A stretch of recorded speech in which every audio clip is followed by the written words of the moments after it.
आत्माओं ने परमात्मा की प्रत्येक आज्ञा का पालन कर लिया। अब जैसे बात चली है कि ज्ञान देकर ही आप ले जाना अपने बच्चों को, आपका ज्ञान स्वीकार करें आपका। अब जैसे परमात्मा मिले थे हजरत मोहम्मद को, जिससे मुसलमान धर्म चला, अब वो अच्छी आत्मा थी, दृढ़ भक्त नहीं थे वो। अब यहां उनके लाखों शिष्य हो गए थे।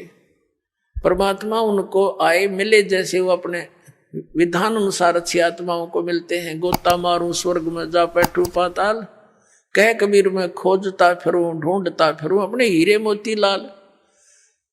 हजरत मोहम्मद जी को मिले, हजरत मोहम्मद जी को कहते हम वहां ले गयो सतलोक में, इच्छा रूपी वहां नहीं रहो। उल्ट मोहम्मद मैल पठाया, गुज बीरज एक कलमा लाया। रोजा बंग नमाज दई रे, बिस्मिल की नई बात कही रे। अब जैसे परमात्मा कहते हैं हम हजरत मोहम्मद को वहां ले गए, जैसे नानक साहिब जी को ले गए, गरीबदास साहिब जी को ले गए, धर्मदास साहिब जी को ले गए, और गीसादास साहिब जी को, दादू साहिब जी को ले गए, मुल्कदास साहिब जी को लेकर गए, फिर छोड़ दिए। उन्होंने दृढ़ होकर के भगवान की प्रत्येक बात को स्वीकार किया। उन्होंने तो वहीं कह दिया था भगवान हमें यहीं रख लो, लेकिन हजरत मोहम्मद वहां नहीं रहे, अपनी मर्जी से जो बोले नहीं जी मैं तो वहीं ठीक हूं, और वहां भी मैंने बहुत प्रचार करना है, बहुत अभी तो काम अधूरा रहता है। अब परमात्मा ने सोची चल इसको कुछ राहत दे देते हैं। उसको उनको क्या बताया फिर परमात्मा ने कि रोजा बंग नमाज दई रे, बिस्मिल की नई बात कही रे। हजरत मोहम्मद जब पहली बार गए तब तो वो काल तक सीमित थे, पर्दे के पीछे से आवाज आई थी नमाज करो, 50 नमाज करने की कही थी। फिर दोबारा प्रार्थना की, कुछ कम कर दी, फिर और प्रार्थना करी, फिर कम कर दी। लास्ट में 5 बार की नमाज पर फाइनल हुआ था उनका कि 5 बार तो नमाज करना ही करना पड़ेगा। और रोजा मीन व्रत, और बंग आवाज लगाना है भगवान दया करियो, आवाज लगाकर आवाज ये साधना करना। तो कहते हैं उस हजरत मोहम्मद जी जहां से ये आदेश लेकर आए थे, उसमें भी उस काल भगवान ने भी इनको बिस्मिल करने का आदेश नहीं दिया था।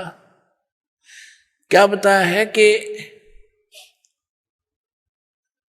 रोजा बंग नमाज दई रे, बिस्मिल की नई बात कही रे।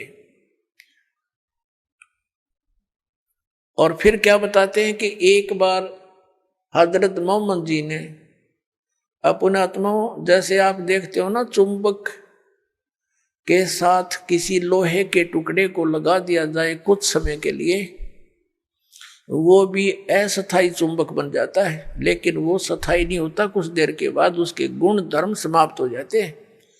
ऐसे ही ये जितने भी महापुरुष उस परमात्मा से मिले थे, इनको लेकर गए थे सतलोक से वापस छोड़ा था, इनके अंदर सिद्धियां आ गई थी, अपने आप आ जाती उस मालिक के संपर्क मात्र से, ऊपर से उस लोक से वापस आने में इतने तो अपने आप इनके चिपट जाती है। वह इतनी ये सिद्धियां, असंख्य सिद्धियां पड़ी है।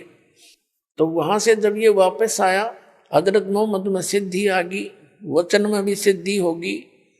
तो उसने एक दिन एक गऊ को मार दिया, पहले तो एक बकरे को मार दिया वचन से, वो बकरा मर गया। बकरे वाला रोने लगा, जी मैं तो गरीब आदमी था, ये क्या हो गया। लोग इकट्ठे हो गए, फिर उस बकरे को जीवित कर दिया वचन से। सब खुशी हुई, सब जगह ये लहर दौड़ गई कि भाई हजरत मोहम्मद तो सचमुच नबी हैं, बड़ी सिद्धि है इसके अंदर, मरे हुए बकरे को जीवित कर दिया।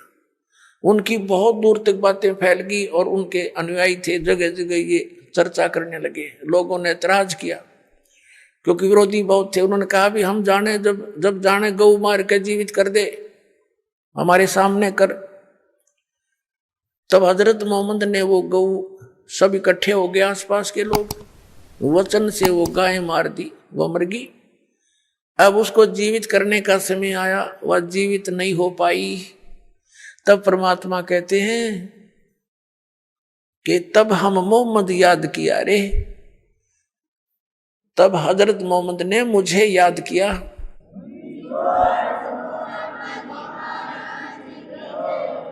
तब हम मोहम्मद याद किया रे, शब्द स्वरूपी हम बेग गया रे। परमात्मा कहते हैं वहां शब्द स्वरूपी पहुंचे 1 सेकंड के अंदर, लेकिन औरों को किसी को नहीं दिख रहा था, केवल हजरत मोहम्मद को मैं दिखाई दे रहा था। मुई गऊ हमने तत्काल जवाई, और तब मोहम्मद का निश्चय आई। वो मरी हुई गाय को मैंने जाकर तुरंत जीवित कर दिया। तब मोहम्मद जी को विश्वास हुआ कि कबीर सचमुच ये तो परमात्मा के नुमाइंदे हैं। कहते जब मोहम्मद का निश्चय आई, तुम कबीर अल्लाह दरवेशा, और मोहम्मद का तब गया अंदेशा।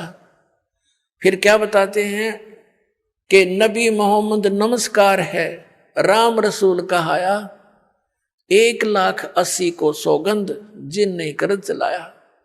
अरस कुरस पर अल्लाह तकत है, अरस के कुरस पर, आसमान के अंतिम छोर पर अरस कुरस पर अल्लाह तकत है। उस परमात्मा का स्थान है जहां कबीर साहब का अपना स्थान है। और खालिक बिन नहीं खाली, उस परमात्मा की दृष्टि में सभी प्राणी हैं, उससे कोई बचा नहीं है। और वह पैगंबर पाक पुरुष थे साहिब के अब्दाली। अब क्या बताते हैं कि तुम हजरत मोहम्मद का नाम लेकर गऊ मार रहे हो।